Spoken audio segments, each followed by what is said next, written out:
What is harder to reach, space or the deepest parts of the ocean? The popular guess would be that space is the ultimate destination. But the numbers tell us a different story. Throughout history, there have been more than 500 people in space, while the deepest parts of the oceans were visited by only 3 people. The oceans cover more than 70% of the Earth's surface, and they make up 99% of all the living space of all the creatures on Earth. And yet, only around 5% of the ocean floor has been mapped to this day. As the famous naturalist Sir David Attenborough put it, "We know more about the surface of Mars than we do about the deepest parts of our seas." But as much as we know already, it's obvious that it's something not for the faint-hearted. Before we dive to explore the unknown, press the like and notification buttons and subscribe to our channel so you don't miss any of the upcoming videos. This is the average human. Obviously, a single person in the ocean looks like a dot on a blue canvas, but equipped with scuba diving equipment, an average human can dive down to the depth of 131 feet. And this is the maximum depth allowed for recreational scuba diving. Diving any deeper becomes a serious danger to one's life, because with the pressure getting higher, the risk of decompression sickness intensifies. Not to mention the water getting colder and darker. In 1947, a French scuba diver, Maurice Farguet, tried establishing a safe scuba diving limit. As he dove 393.7 feet, where he engraved his signature onto a rock, moments before he lost his consciousness and died. He was the first person ever to die while scuba diving. Yet, these biological boundaries did not stop Herbert Nitsch from breaking the world's freediving record of 702 feet back in 2007, when he reached this depth with a single breath. This is deeper than the depth which the USS Triton, the submarine which was the first vessel to circumnavigate the Earth back in 1960. At 1,089 feet, we reach another milestone.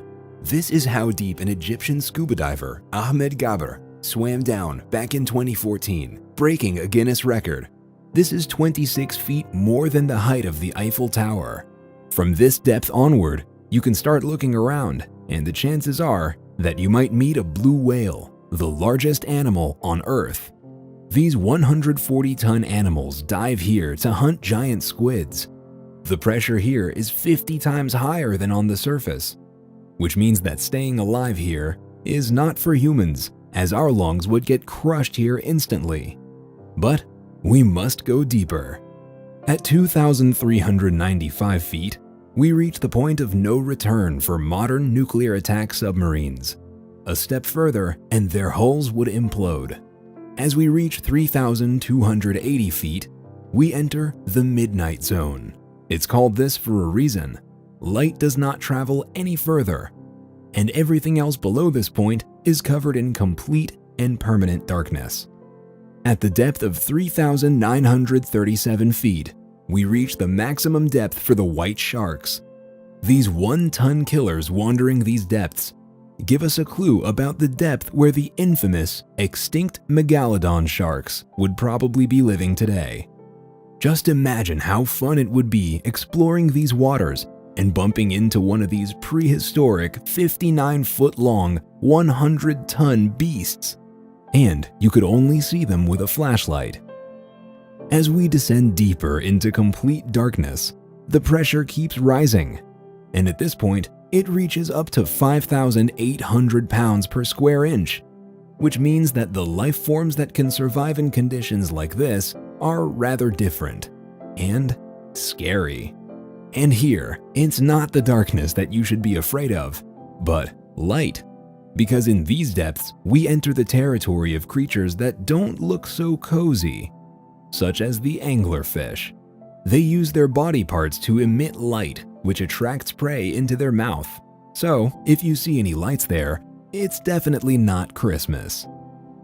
Diving deeper, we reach 7,382 feet. This is the maximum diving depth reached by the sperm whales. When whales come back from these depths, they are often covered in scars and injuries.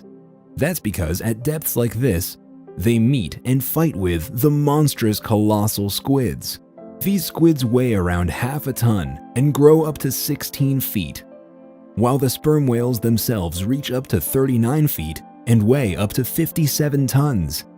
So yeah, the clash of titans happens daily, and it happens deep underwater. But speaking about titans, at the depth of 12,466